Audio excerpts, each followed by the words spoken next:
In this guide, you'll learn how to unfriend people on Roblox much faster than the normal method. First, launch a preferred browser, go to the website roblox.com, sign in with your account. Once logged in, click on three lines in the top left corner of the screen and select Friend section.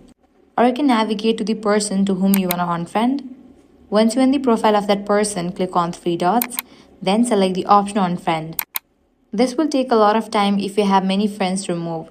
So what you can do is open a new tab, the search box, type in Chrome Web Store. Once you over here, navigate to the section extensions. Now in the search box, type in Roblox Friend Removal button and search for it. Once the extension appears, click on it, add it to the Chrome. Once it has been added, now you can navigate back to your Roblox account, then refresh the page, then head over to the Friends section. Now you'll notice a new button next to your friend list that allows you to remove them instantly with just one click, making the process much faster and easier. And that's it.